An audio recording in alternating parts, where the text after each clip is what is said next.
नमस्कार। आपण माने जानिथिबे गजपति जिले में पांड्यान को सुरक्षाकर्मी को गाड़ी रे जनकर प्राण जाइछि एवं एई दुर्घटना परे शोकसंतप्त परिवार को मोर गभीर श्रद्धांजलि ज्ञापन करुछि एवं समवेदना मध्य रही। ए कथा विजु जनता दलर मुखपात्र इप्सिता साहू आज मीडिया आगे आसी कहले एवं ता सहित कहले कि विजय पट्टनायक जातीय कांग्रेस प्रचार कमिटी अध्यक्ष पूर्वतन मुख्य शासन सचिव घटनाटी को नहीं राजनीति करुछंती। आपण माने जानिबा दरकार जदि विजय पट्टनायक आज सकाळू प्रेसमिट करी बा गतकाली राति रे घटना को ट्विटर माध्यम रे जणै नथांते ताले ए जो समवेदना जनइले विजु जनता दल तरफ ता मध्य जना जाई नथांता। मते लागुची लज्जा शरम सबु जाक इप्सिता साहू पाखु छाड़ी जाइछि। आज कहला बेले कहवा छଳରେ कहउथिले कि विजय पट्टनायक नुआ राजनीति करिया पे आछंती। से कहि परिबे कि विजय पट्टनायक आग राजनीति करिया पे आछंती ना भैरव पांड्यान आग राजनीति करिया पे आछंती। आपण चिंता करंतु केते हृदयस्पर्शी घटना।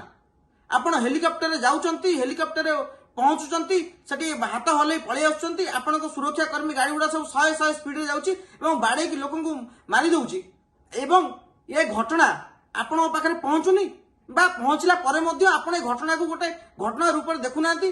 आपण भाबुचंती गोटे कुकुर ऊपर गाड़ी चढ़ी मारिगला कि गोटे पशु ऊपर गाड़ी चढ़ी मरिगला से भली भाबरे नजरअंदाज करूचंती। पांड्यान तरफ पदुटीए समवेदना दियागला नहीं, तांका पाखरे सरकारी साहाय्य पहुंची पारला नहीं। ये दुर्घटना पे किए दायी ता विरुद्ध रे एफआईआर मध्य होला नहीं। जेतेबेले एते सब न होला सेतेबेले बाध्य होई कि प्रचार कमिटी अध्यक्ष पूर्वतन मुख्य शासन सचिव विजय पट्टनायक मुह खोलले। आपण गोटे मनुष्यर मूल्य कौन पोकमाछीटू हीन। पांड्यान को सुरक्षा व्यक्तिगत सुरक्षा कर्मी गाड़ी इनोवा हाईक्रॉस से गाड़ी दुर्घटना घटाऊँची।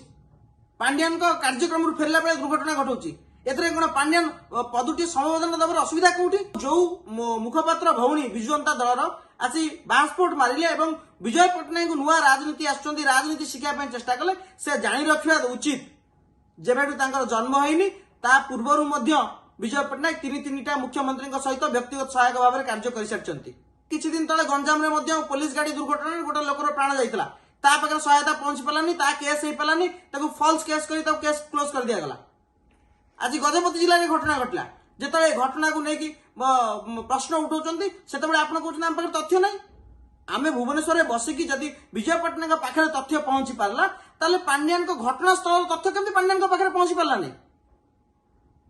आपण चिंता करंतु ये जो अति चतुरता देखा चेष्टा करुचंती यह आपण निर्बोधतार परिचय दउची एवं पुनर्बार मध्य आमे दाबी रखुचु ए घटना रे तुरंत मृतक परिवार को 1 कोटी टंकार सहायता राशि घोषणा करा जाऊ एवं जे दोषी ता विरुद्ध दृढ़ कार्यानुष्ठान निया जाऊ।